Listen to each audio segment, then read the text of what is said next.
네, 이슈 플로우 시간입니다. 어제 초전도체 관련주들의 급락, 그리고 2차전지 관련주 쪽으로 다시 한번 수급이 모이면서 2차전지 관련주들, 특히 소재 관련주들이 코스닥 지수를 견인을 했습니다. 때문에 코스닥 지수는 어제 상승으로 전환하면서 마감을 했는데요.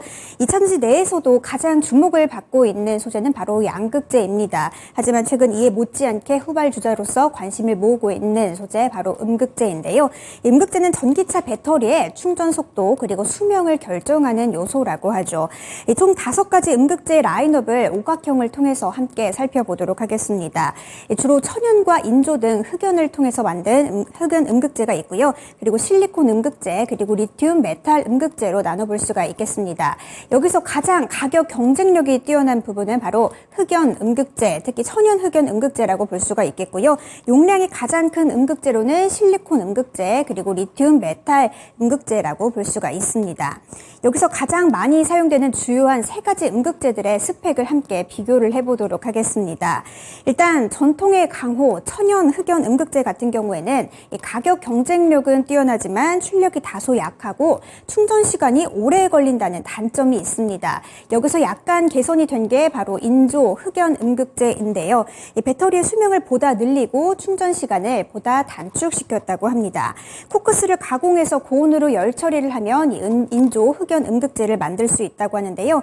2020년 기준으로 글로벌 음극재 시장에서 약 76%의 비중을 이 인조 흑연 음극재가 차지를 하고 있다고 합니다. 여기에 마지막으로 실리콘 음극재를 함께 살펴보도록 하겠습니다. 어제 시장에서 이 실리콘 음극재 관련주들이 시장에서 부각을 받았죠. 실리콘 음극재는 흑연계 음극재보다 10배 높은 용량으로 주행 거리를 향상하고 또한 급속 충전에 유리하다고 합니다. 여기에 도전제를 첨가하거나 소재 팽창률을 줄이는 등 이 성능 강화를 위한 노력이 계속되고 있어서 현재 경우에는 4% 5%가량을 이 흑연 음극재, 실리콘 음극재를 첨가하고 있는데 이 비중이 10%에서 15%가량으로 더 늘어날 수 있다고 합니다. 이렇게 현재는 흑연 음극재를 만들 때 이 다양한 음극재를 첨가해서 만든다고 하는데요. 실제로 이 실리콘 음극재의 비중을 10%가량 첨가를 할 경우에 현재 30분가량 소요되던 이 전기차 충전 시간이 5분가량으로 단축이 된다고 하면서 어제 시장에서 애경케미칼과 현대공업 그리고 KBG 등 관련주들의 주가가 급등을 하기도 했죠. 글로벌 완성차 업계들과 또 배터리 업계들도 이 실리콘 음극재 시장에 너도 나도 뛰어들고 있다고 합니다. 여기서 오늘의 이슈까지 함께 보시죠. 네, 오늘의 이슈입니다. 전기차 충전 5분 완료 실리콘 음극재인데요. 과연 기술이 상용화가 된다면 이 주가는 더욱더 탄력 모멘텀을 받을 수 있을지 김영일 전문가와 이슈 플로우 통해서 함께 살펴보시죠. 네. 자, 배터리를 구성하고 있는 요소, 4대 요소가 있습니다. 양극재, 음극재, 분리막, 전해질. 또 전해액이라고도 하죠. 그 중에서도 지금 얘기를 앞에 쭉 들어보니까 충전 속도와 관련 있는 음극재에 대해서 오늘 다뤄보겠습니다. 김영일 전문가입니다. 안녕하십니까? 네, 반갑습니다. 김영일 전문가입니다. 네. 자, 오늘은 음극재가 관련된데 실리콘 음극재 좀 더 자세하게 다뤄주실 예정입니다. 3가지 플로우로 나눠보겠습니다. 자, 오늘 충전의 포인트입니다. 떠오르는 배터리, 실리콘 음극재. 자, 어떠한 모멘텀들이 있는지 자세하게 보고요. 또 관련주들이 어떻게 흘러가는지, 그리고 실리콘 음극재와 관련된 앞으로에 대한 투자 전략 알아보겠습니다. 자, 우선 2차 전지나 이런 거 얘기할 때는 항상 좀 양극재가 좀 가장 많이 언급됐던 것 같은데 이제 음극재로 좀 가게 됩니다. 첫 번째 플로우 자세하게 설명 부탁드립니다. 네, 일단은 양극재에서 음극재로 어느 정도 시선이 넘어가는 이유가 있겠죠. 그동안에는 양극재 쪽에 역시나 비중이 많이 쏠려 있었다라고 한다면 이제는 음극재 쪽으로 시장이 어느 정도 시선을 옮겨 나가는 것 같습니다. 그래서 왜 이렇게 이제 음극재가 주목을 받는지, 그러면서 앞으로의 성장도는 또 얼마나 또 커질 수가 있을 것인지 한번 이야기를 해보도록 하겠습니다. 자, 보통 이제 배터리에서 양극재 같은 경우에는 배터리의 용량, 그 다음에 전압을 결정합니다. 그렇기 때문에 양극재가 이 배터리에 아무래도 얼마나 이제 이 수명이 오래 가는지, 그 다음에 파워는 또 얼마나 또 이 유지를 해주는지, 이러한 것들을 결정을 하기 때문에 양극재 쪽에 상대적으로 그동안에 이제 시선이 많이 쏠렸었죠. 음극재 같은 경우에는 배터리의 충전 속도, 그 다음에 수명에 영향을 줍니다. 그렇기 때문에 최근에 이 배터리 딜레마라는 단어가 새롭게 생겨났죠. 용량이 늘어나게 되면 무게와 크기가 늘어나게 되고 용량을 줄이게 되면 성능을 제대로 발휘하지 못하기 때문에 이러한 이제 중량들을 고려를 해서 배터리의 이 적정 무게나 혹은 이제 크기를 정해야 됐었습니다. 그러한 상황에서 왜 이렇게 이제 음극재로 시선이 옮겨가느냐라고 하면 이제 양극재에서는 어느 정도 이 개발이 많이 되면서 이제 양극재에서 더 이상의 이 눈에 띄는 무언가의 성장 혹은 이제 이 개발에 대한 부분을 찾아내기는 힘들 것 같다. 그런데 음극재를 보니까 이 양극재에서 찾아낼 수 없었던 이러한 이 해결점들을 음극재에서 이제 어느 정도 찾을 수가 있겠다라는 이야기가 나오게 된 겁니다. 자, 지금 보게 되면 이 음극재 가운데 최근에 이 원래는 흑연 음극재가 대세였었죠. 그런데 최근에 이제 떠오르는 부분들이 이제 실리콘, 그 다음에 산화 주석, 알루미늄 등이 있습니다. 그러면서 최근 이 음극재 시장에서는 실리콘의 기술 개발 속도가 가장 빠르다라고 생각을 해주시면 될 것 같아요. 이미 이제 흑연의 5% 미만의 실리콘 산화물을 혼합하는 방법이 도입이 되고 있는 상태이기 때문에 지금 현재 이 실리콘 이 배터리, 실리콘 음극재에 대한 개발 속도는 앞으로도 더욱더 빨라질 것으로 생각을 해주시면 될 것 같습니다.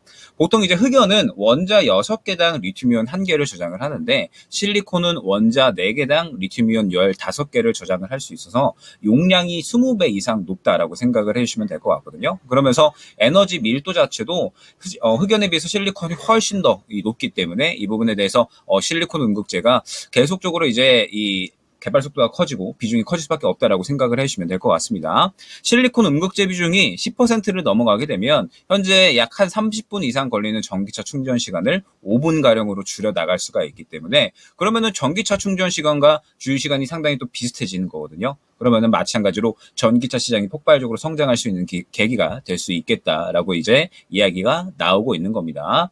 그러면서 지금 현재 이 실리콘 음극재가 어찌됐든 적용이 되어 나가고 있잖아요. 그러면서 시장이 점점점 커지고 있는 상태라고 생각을 해주시면 될 것 같아요.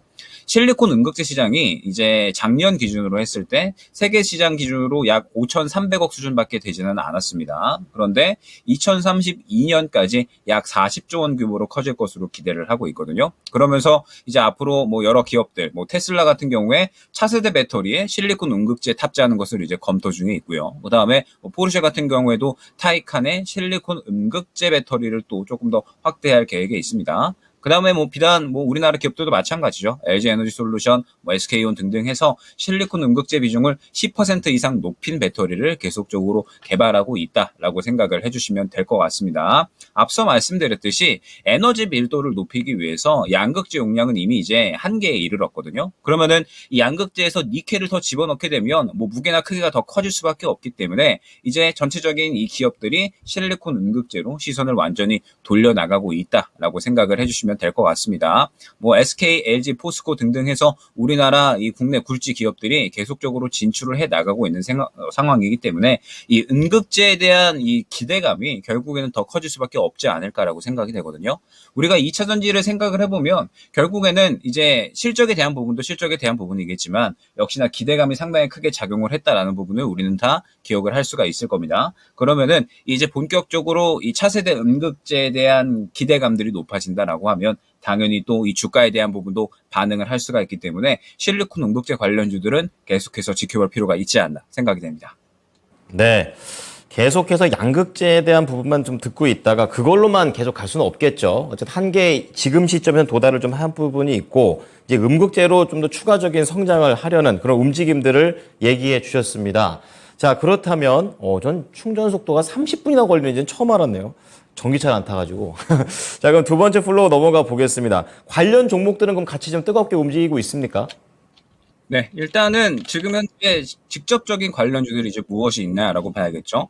대주전자 재료라든지 아니면은 KBG라든지 그다음에 EN플러스 그다음에 애경 케미칼 이러한 종목들이 있습니다. 나노신 소재도 있고요. 그러면서 어제는 반응이 나왔는데 전체적으로 이제 오늘은 약간의 이 차익 실현이 나오는 모습을 확인을 할 수가 있습니다. 실리콘 음극재가 기대감을 분명하게 이제 어느 정도 끌어올린다라고는 봐야 되겠지만 지금 현재 상태에서 아무래도 조금 더 이제 기대감을 더 확대시킬 만한 이야기가 좀 나와야지 더 이제 상승을 이끌어 나갈 수가 있겠구나라고 이제 생각을 해주시면 될 것 같아요. 근데 저는 이보다는 조금 더 이제 이 큰 시각에서 한번 볼 필요가 있다라고 생각을 하고 있거든요. 지금 현재 2차 전지 같은 경우에 역시나 이제 에코프로나 혹은 이제 에코프로 BM 그 다음에 포스코 그룹주들에 대해서 지금 여전히 궁금해하시는 분들이 상당히 저는 많으실 것 같습니다. 아무래도 어제 음극재 관련주들에 대해서 반응이 나왔는데도 불구하고 지금 이제 이 주도주들이라고 부를 수 있는 뭐 에코프로 그룹주들은 여전히 이 조용한 모습을 보여주고 있잖아요. 저는 지금 현재 2차 전지에 관해서는 여전히 자리를 잡아가는 구간이다라고 생각을 하고 있습니다.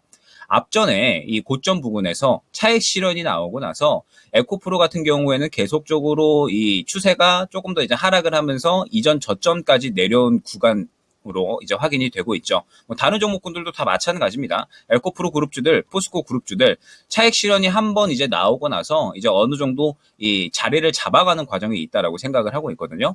제가 항상 일전에 강조를 드렸었지만 모든 종목은 올라가다가 차익 실현이 나오고 다시 한번 자리를 잡은 다음에 힘이 들어가는 과정, 즉 수급이 들어가는 과정이 나타나면서 다시 한번 상승의 패턴을 잡는다라고 말씀을 드렸죠. 지금 이제 2차 전지 같은 경우에는 자리를 잡아가는 과정에 있는 겁니다. 다만 이제 긍정적인 부분은 무엇이냐라고 했을 때 이제 어느 정도 차익 실현이 나올 만큼 나온 구간이지 않을까. 이 구간에서 이렇게 이제 지지를 어느 정도 받아준다라고 하면 그러면 이제 다시 한번 고개를 돌려주면서 수급이 들어가는 구간이 한 차례 나와줄 거고 그렇기 때문에 이제 다시 한번 2차 전지는 살 수 있을 만한 타이밍이 오지 않을까라는 부분을 기대를 할 수가 있는 거죠. 그러한 와중에 음극재까지도 한번 시장에 탄력을 받아줬다라고 한다면 이제 2차 전지 관련된 종목들은 조금 더 자리 잡아주는 거 봤다가 수급이 들어가는 구간이 나왔을 때 그때 이제 한번 접근을 해보시면 좋을 것 같습니다. 그러면서 오늘 시장의 흐름을 봤을 때 역시나 반도체는 또 빼놓고 이야기를 할 수가 없겠죠. 지금 현재 시장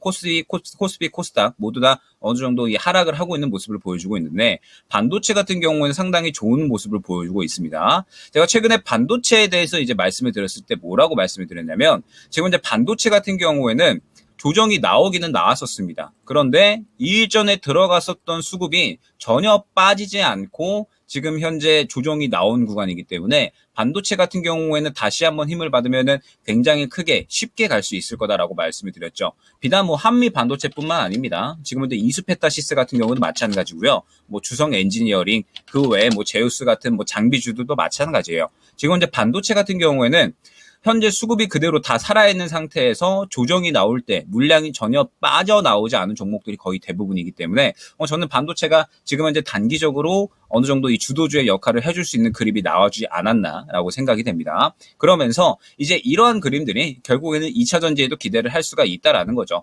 반도체 같은 경우에는 어느 정도 조정이 나올 만큼 나왔고 그러면서 수급이 살아있기 때문에 바로 이 수급이 들어가주면서 다시 주도주 역할을 해줄 수가 있는 것이고 지금 현재 2차 전지 같은 경우에는 아직까지 차익 실현이 나오고 나서 조정이 어느 정도 다 나왔다라고 생각이 되지만 아직까지 이 수급이 들어가는 모습은 보여주지 않고 있기 때문에 조금 더 시간이 필요하다라고 생각을 해주시면 될 것 같습니다. 그렇기 때문에 지금 현재 시장 같은 경우에는 이슈에 굉장히 민감하기는 해요. 다만 주도주들은 그래도 어느 정도 바닥을 잡아주면서 그래도 이 자리를 잡아줄 수 있는 그림이 조금씩 나와주고 있는 것 같기 때문에 지금 시장에 대해서 이제는 너무 걱정할 필요는 없다라고 생각이 되고요. 그러면서 뭐 지금 현재 이러한 음극재 이슈들, 그 다음에 2차 전지가 자리를 잡아가는 모습들, 그 다음에 반도체가 또 이렇게 강세가 나와주는 모습들을 보면 이제 다시 한번 매매를 좀 적극적으로 해야 될 만한 타이밍이 저는 오고 있다라고 생각을 합니다. 그렇기 때문에 다음 주부터 다시 한번 이제 이 종목들을 좀 선별을 잘 해놔서 지금 이제 수급이 어느 쪽으로 잘 들어가고 있는지를 보시면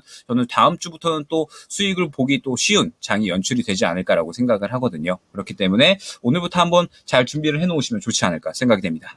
네. 자, 지금은 씨앗을 뿌려야 될 시기인 것 같습니다. 자, 마지막으로 투자 전략 정리하면서 마무리 짓도록 하겠습니다.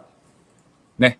일단 실리콘 음극재는 앞으로 계속해서 성장할 수밖에 없는 시장이죠. 그러면서 관련주들은 아마 꾸준하게 주목을 받을 수밖에 없을 겁니다. 그렇기 때문에 실리콘 음극재 관련주들 이제 앞으로 2차 전지가 갈 때 같이 갈 수 있는 종목으로 한번 생각을 해주시면 좋을 것 같아요. 그동안에는 양극재가 항상 주목을 받았지만 이제는 실리콘 음극재에 대해서도 같이 주목을 받고 있기 때문에 2차 전지에 대한 어떤 시장의 흐름이 나타나게 되면 실리콘 음극재도 같이 나타날 수가 있다라는 점, 이 부분을 한번 주목을 해보시면 좋을 것 같고, 그러면서 지금 현재 이 수혜주들 같은 경우에 수급이 크게 들어가지는 않았어요. 수급이 크게 들어가지는 않았는데 전체적인 시장 큰 틀로 봤을 때 그래도 종목들이 이제 어느 정도 좀 자리를 잡아주는 것 같다라는 느낌은 나타나고 있거든요.